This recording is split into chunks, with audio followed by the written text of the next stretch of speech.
What's up, everybody? GeauxBurns saying sayonara to 2016. For the most part, you will not be missed. And I'm eagerly looking forward to what 2017 brings us.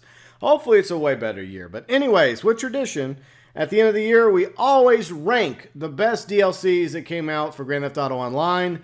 I did it in 2014. I did it last year in 2015. And we're doing it again with the Grand Theft Auto Online Best DLCs of 2016. By the way, feel free and let me know your ranking below in the comment section. Or if you want to keep it a little bit simpler, just tell me what you thought the worst or the best DLC was this year.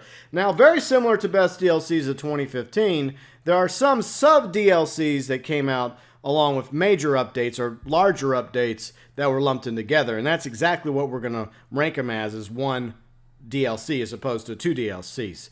Starting, of course, at the bottom in 6th place, we have the January 2016 update. It was such a surprise to everybody, including Rockstar, obviously. They didn't even come up with a witty, fun name for it. They just called it the January 2016 update. It came out on a Thursday, and it featured the Sultan RS and the Banshee 900R, the two first non-lowrider vehicles you could customize at Benny's. Now, obviously, they started out as their sports versions, and then you upgraded them to super versions. But the problem with the Sultan RS and the Banshee 900R is, as of right now, neither one of them really compete with the other supercars. There was also an adversary mode that came out with January 2016, Drop Zone, which was actually a lot of fun. And along with the January 2016 update, tucked away was Be My Valentine, which rolled out a few weeks later in February. And this also ushered in the return of the Valentine's Massacre content from 2014. First off, the Be My Valentine content, including a new version of the Roosevelt Valor, which had a little bit more customization features than the regular Roosevelt, along with really cool 1930s tires that I really wish we also had for the regular Roosevelt. And there was some new Valentine's clothing as well, along with the new adversary mode, Till Death Do Us Part. Plus, as I mentioned, the Valentine's Massacre content made a time-limited return, so people had an opportunity to purchase the original Roosevelt along with the Gusenberg, aka the Tommy gun, the masks, and all the clothing that came out with Valentine's Massacre in 2014. Moving up to 5th place is the Lowriders Custom Classics, the sequel to Lowriders. And it's like there was like a really good first movie, right? And then there was a second movie. And it didn't get the same budget, it didn't get the same director or the same writer, and it wasn't as good as the original. But it was not bad either, it was just okay. You could have lived without it. And it really led to some serious lowrider fatigue. So the vehicles that came with Lowriders Custom Classics, now there's like one or two that's really good, but here's the vehicles. The Virgo Classic, the Virgo Custom Classic, the Slam Van Custom, which was pretty cool, along with the Faction Donk. It's a very, very interesting ride, the Faction Donk. And, of course, the Sabre Turbo Custom, one of the best muscle cars in the game now. Then, of course, one of my favorites of the Lowriders, the Tornado Custom. I love that ride. And the Minivan Custom, which a lot of people were just shaking their hands at the Minivan Custom. Like, what the F, Rockstar? Then, of course, there were two new weapons. The Double Barrel Shotgun, which is a lot of fun to put in somebody's face. And, of course, the compact rifle. Not really many people care for the compact rifle. But then, of course, there was some new clothing, tattoos, hairstyles, along with 3 adversary modes. Sumo, which was actually a lot of fun, inch by inch, as well as in and out. Now, the reason why I have Lowriders Custom Classics down in 5th place is because it had a little bit more content than January 2016, Be My Valentine. But it suffered from lowrider fatigue. Now, they put out some vehicles at first, but then they started a new tradition in Grand Theft Auto Online this year with like trickling out vehicles. Like every week or so they would roll out a new vehicle or a couple new vehicles. And they've been doing this since the Lowrider Custom Classics update. Now, on one hand, it does give us something new to look forward to every week or every other week whenever one of these new updates come out, instead of just throwing them all at us at once. Plus, it gives us time to, I guess, save up a little bit of money for these vehicles. But at the same time, it does get a little annoying, especially since some of the vehicles were really not worth getting. But anyways, it just felt like more of the same from Lowriders. So that's why I put Lowriders Custom Classics at 5th place. And I realize there are Lowrider fans that probably enjoy this DLC, but at the same time, that's not the entire Grand Theft Auto Online community. The next update is actually one that I was really, really excited for, and this is also one that doesn't really appeal to everybody, because not everybody is into racing in Grand Theft Auto Online, just a few of us. But the Cunning Stunts update is up in 4th place, and this was awesome for everybody that was into racing in Grand Theft Auto Online. They added new stunt races, 22 to be exact, along with a ton of new stunt props, and a few weeks later, they also added the stunt race creator, allowing us to create our own awesome Cunning stunt races. And then, of course, they added some an adversary mode, entourage, along with some new clothing, racing masks and helmets, as well as tattoos, and several vehicles. And some of these, once again, were dripped out several weeks later. And, of course, you got the RE7B, the ETR1, the Progen Tyrus, the Grotti RA, the Obey Ominous, the Lampadati Rally, the BF400, the Vapid Desert Raid, the Trophy Truck, the Western Gargoyle, the Drift Tampa, the Ocelot Lynx, the Contender, not the Grand Theft Auto 4 Contender, a new version of the Contender, the Cliffhanger, and of course the MLT Dune, one of the worst Pegasus vehicles.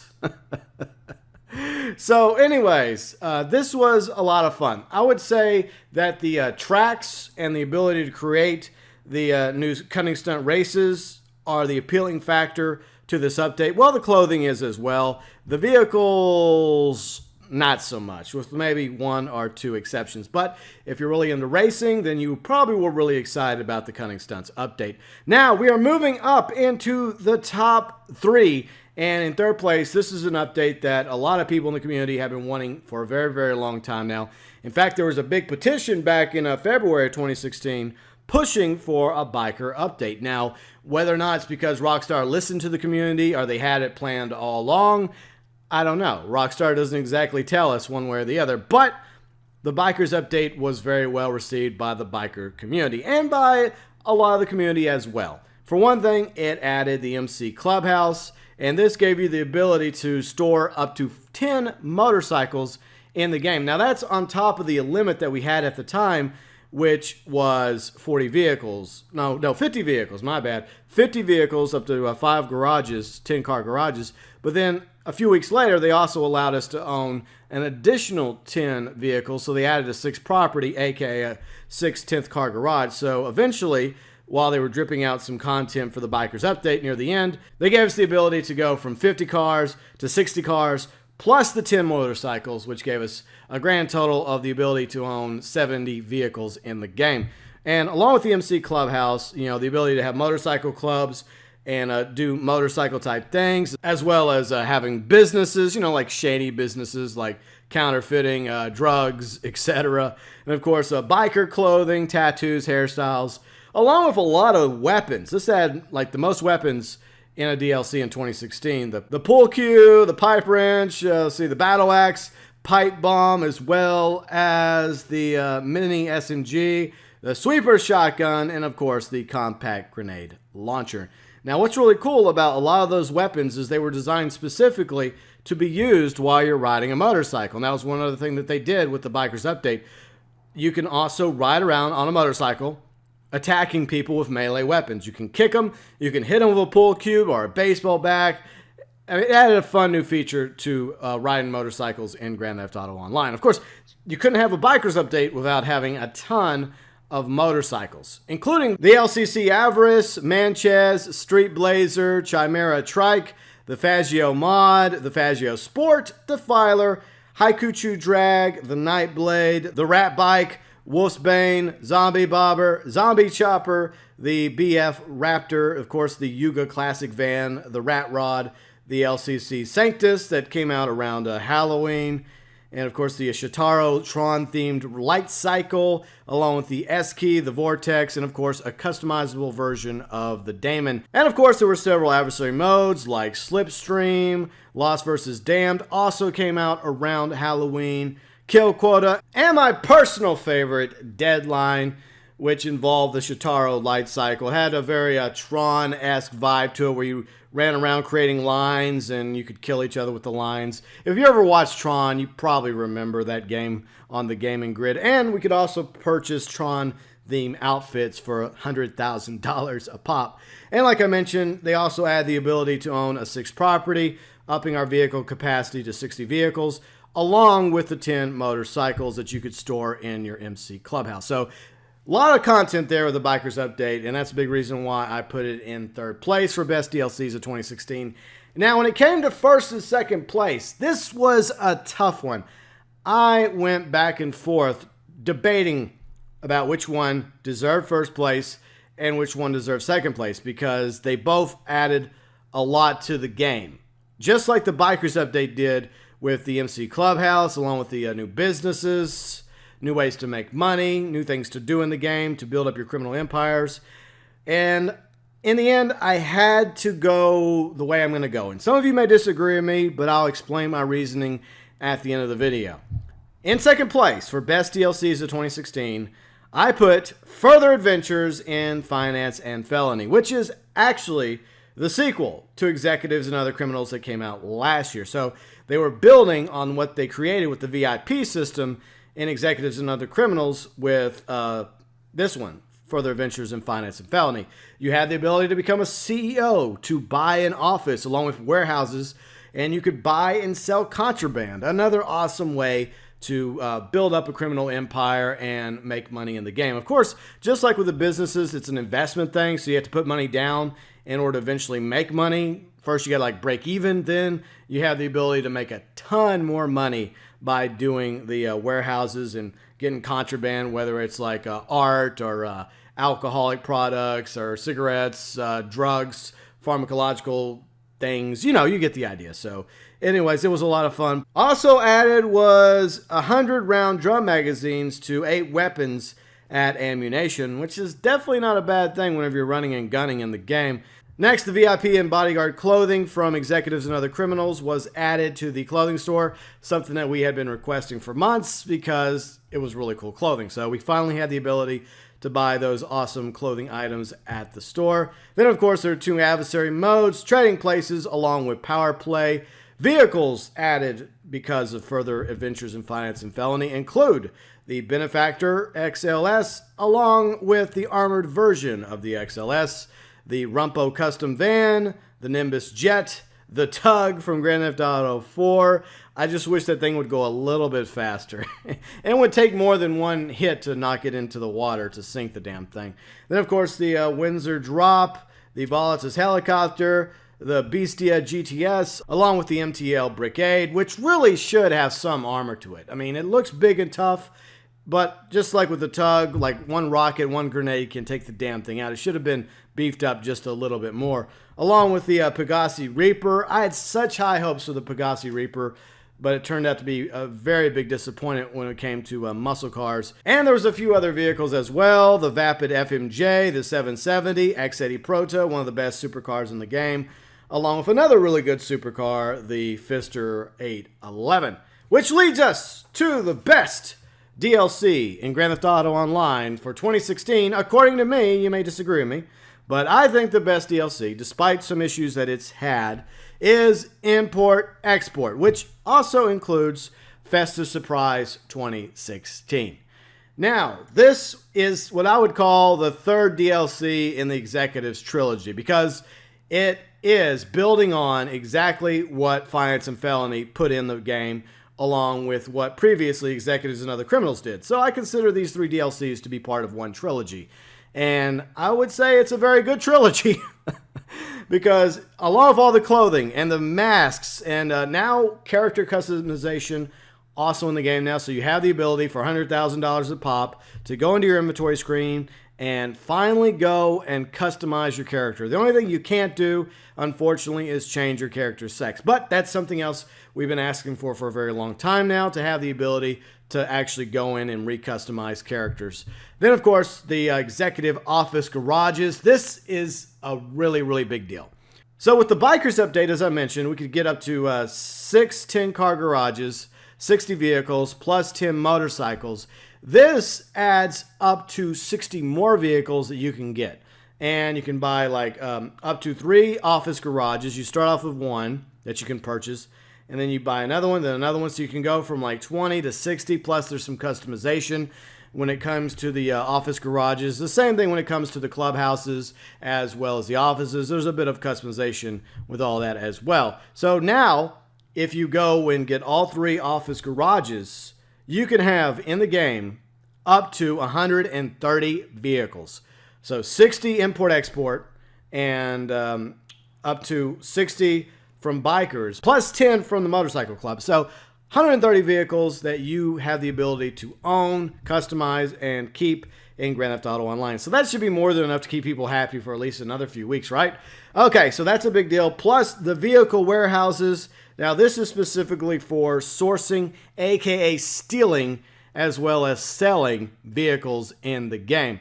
Not like Simeon stealing, okay? We only get a few $1,000. You make way more money doing the import-exporting. And the vehicle warehouse holds up to 40 vehicles that you have sourced off the streets of Los Santos.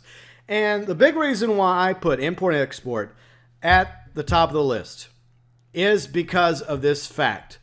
Import-export, through the means to source and sell high-end vehicles for serious money if you keep doing it, if you keep grinding and work your way up. This seriously puts the name Grand Theft Auto in Grand Theft Auto Online. So I really felt like that was symbolic of the game itself, of the series. That's what the game is called, Grand Theft Auto Online.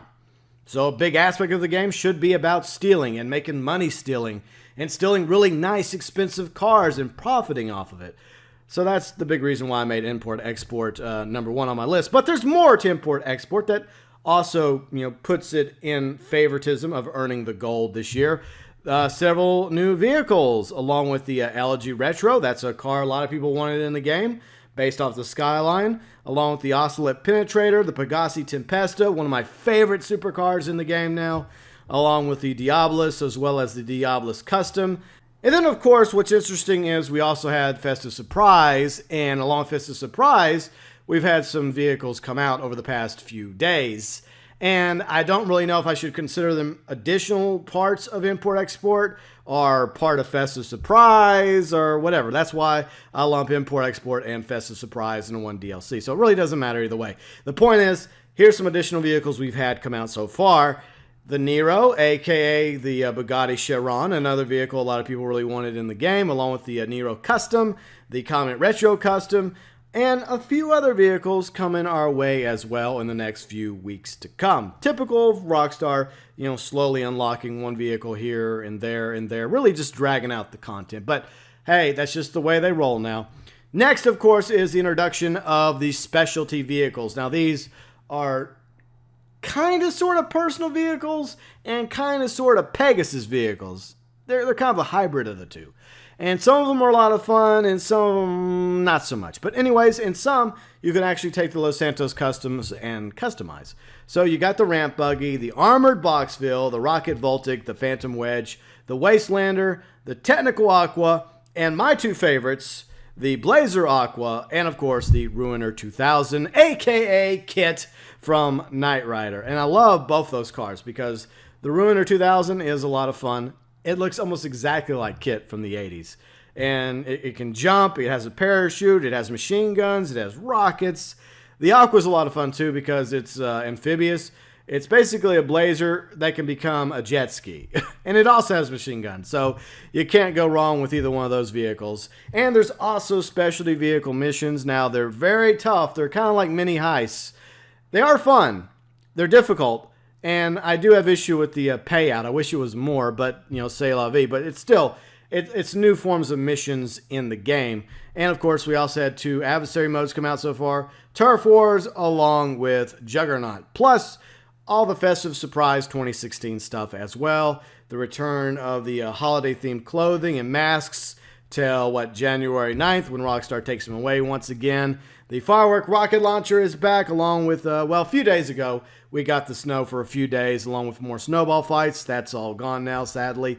But we also got a few Xmas gifts as well. So, there you go. That is my list. In first place, Import-Export, along with the Festive Surprise 2016. Second place, Further Adventures in Finance and Felony. Third place goes to Bikers. 4th place to Cunning Stunts, 5th place to Lowriders, and at the bottom of my list is, of course, the January 2016 update, along with Be My Valentine. That is my ranking for best DLCs for Grand Theft Auto Online in 2016. And let me know below in the comment section, how do you feel about my list? Do you agree with me? Do you disagree with me? Which was the best in your opinion? And which DLC was the worst?